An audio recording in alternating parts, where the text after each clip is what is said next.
Pour la 3e année, les jardins ouverts du CSP se déroulent. C'est une année où on présente une vingtaine de jardins dans tout Genève et des jardins très différents. Ici, on se trouve dans la propriété de monsieur et madame Parker, la villa Diodati à Colonie, qui est un jardin de représentation absolument extraordinaire. Quand je dis extraordinaire, c'est dans le sens littéral, c'est hors norme. Il y a peu d'endroits comme ça sur la planète en termes de sites, en termes de qualité d'aménagement paysager. Et c'est un jardin que le public va pouvoir visiter durant tout l'après-midi, va pouvoir se l'approprier pour une après-midi. Les autres jardins en termes de variété, il y a des jardins d'artistes, ce que j'aime beaucoup, le jardin de Joe Fontaine à Soral. Alors là, on est dans une autre conception du jardin, c'est un lieu d'expression, c'est un lieu de ressourcement pour un artiste. Le jardin, c'est un écho avec sa création, c'est un grand sculpteur, Joe. Un jardin de scientifique, celui de Jacques Falquet, à Mérin, qui est un jardin hallucinant. Il y a des jardins de production, les Dalais, c'est un couple, alors eux, leur plaisir, c'est un jardin de maraîchage, c'est un loisir, mais ils aiment produire des légumes, des fruits, il y a une générosité qui est extraordinaire. Donc, moi je dirais comme particularité, on continue cette variété de jardins, tous ces mondes différents qui sont présentés, dont on peut bénéficier, qu'on peut découvrir.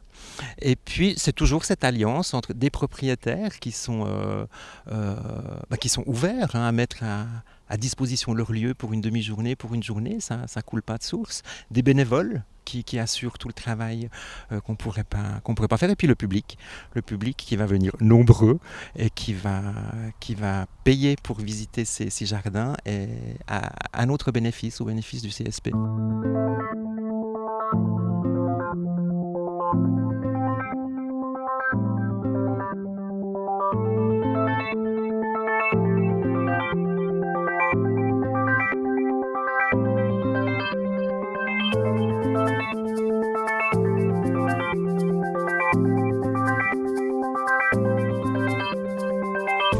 Nous venons avec le mari depuis le début et on a vu des merveilles.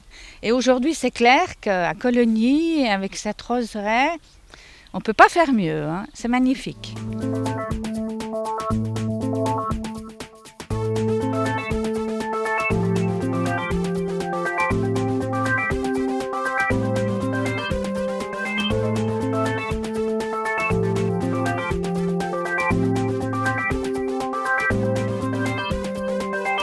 Et puis j'aime autant donner mon argent comme ça plutôt que d'envoyer juste un compte de chèque.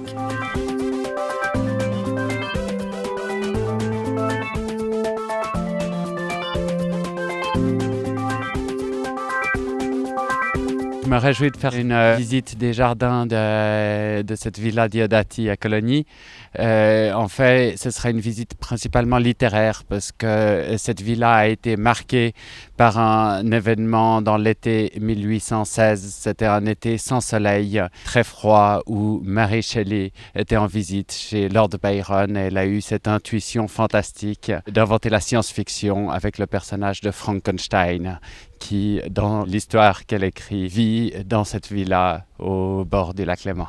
Il faut s'imaginer que cette jeune fille de 19 ans, quand elle arrive ici, elle traverse une Europe en guerre à l'époque napoléonienne et ils arrivent dans cet été particulièrement froid. Ça a été la dernière famine en Europe occidentale. Ce froid était dû à l'explosion d'un volcan en Indonésie qui a obscurci le ciel pour 2 années.